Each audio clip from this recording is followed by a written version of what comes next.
Добро пожаловать в Римини, курортный городок на побережье Адриатического моря. Это мой второй визит в Италию.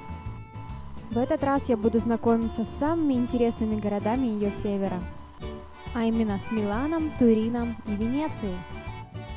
Это очень насыщенный тур со множеством переездов, поэтому рекомендую отправляться в него осенью. На то есть три причины. Во-первых, комфортная температура. Во-вторых, цены будут значительно ниже, чем в курортный сезон. А в-третьих, количество туристов в это время значительно меньше, и дышать вам будет свободнее. Если гостиничный номер, в котором вас поселят в Римини, не оправдает ваших ожиданий, не отчаивайтесь. Почти все гостиницы в этом городе очень доступные. Здесь вы останетесь всего на одну ночь, а с утра уже двинетесь в путь. А за счет экономии вы сможете позволить себе более достойную гостиницу где-нибудь в Швейцарии. Согласитесь, звучит заманчиво.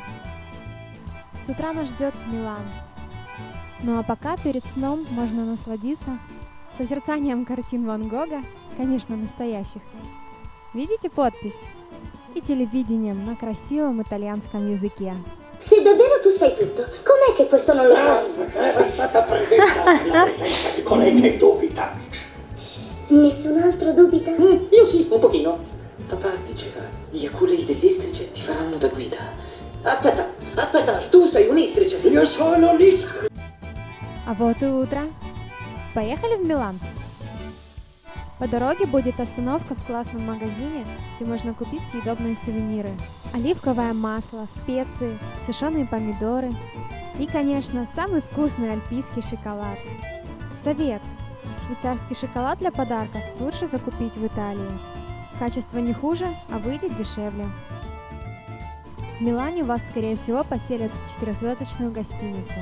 Звезд больше, чем в Римени в 2 раза, а удовольствия в 100 раз.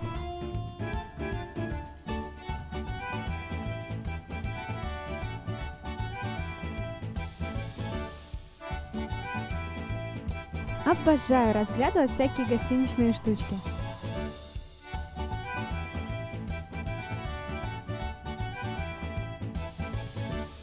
Ванная как ванная.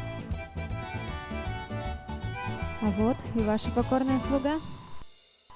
Привет. Милан.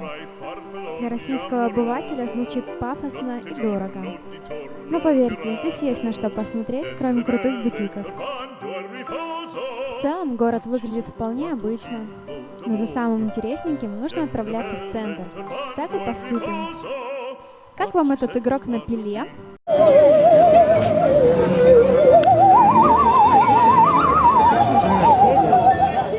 Играл он у ворот замка Сфорца, послужившего прототипом для московского Кремля. А это крытая галерея имени короля Виктора Эммануила II. Ей более 150 лет. Здесь расположены самые дорогие магазины: Гуччи, Прада, Луи Виттон, Версаче. На полу в галерее очень красивая мозаика. Туристы любят загадывать желания, крутясь на пятки, но причинам мести у быка. Бедный бык. Если при виде модной одежды и бижутерии у вас текут слюнки, запасите побольше денежек. Например, вот такой браслетик, похожий на китайскую резинку для волос, обойдется вам в целых 60-80 евро. Да и вообще, мода, на мой взгляд, понятие относительное. Сегодня модно, завтра нет. По-моему, намного важнее чувство стиля. Напишите в комментариях, стали бы вы такое носить? В общем, разглядывать витрины – довольно забавное занятие. Например, а это у нас галстуки Андрея. Но этот всем известный аппарат гнется не только в задних карманах брюк, но и даже на витрине. Про карман не я придумала. Согласитесь, приятно быть родиной Феррари, да? Такая красотка стоит в брендовом магазине. Надоели вещи? Вот вам ласкала. Невзрачная снаружи, легендарная внутри.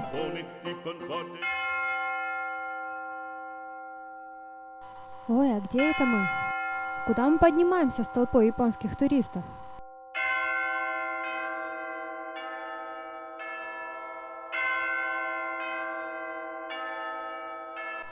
это, друзья, беломраморный собор Дуомо, сердце Милана.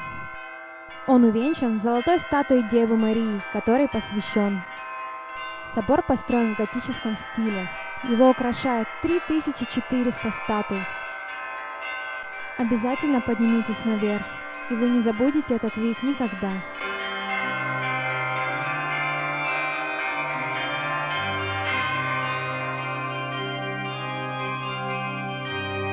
Еще один плюс осени.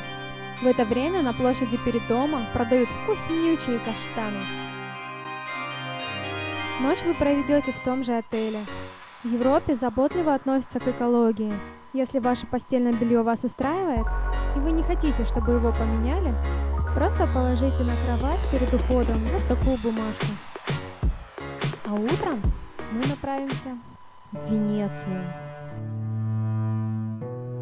Вам будет предложено два вида билетов на катер – через центр Венеции и по обходному пути. Рекомендую в одну сторону проплыть по обходному пути, он еще называется Джудекка, а возвращаться уже через центр, через Гранд-Канале. Если вы в Венеции в первый раз, лучше не тратьте здесь время на посещение музеев и дворцов. Времени в таком красивом месте всегда кажется мало, поэтому просто попройдите по городу и, конечно, покатайтесь на знаменитых гондолах.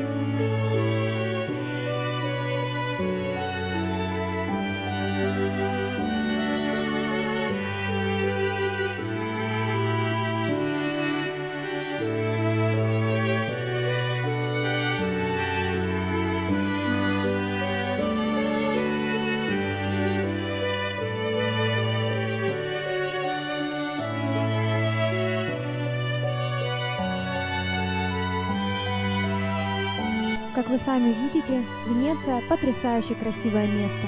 Так как я уже второй раз посещаю этот город, я решила позволить себе непростительную роскошь – отстоять очередь, чтобы полюбоваться на город сверху с высоты колокольни.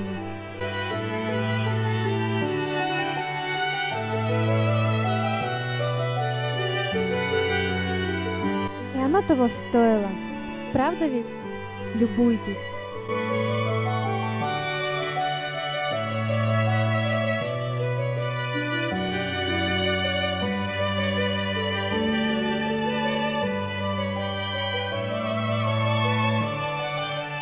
Площадь Святого Марка находится на 30 сантиметров ниже уровня воды, поэтому иногда ее может подтапливать.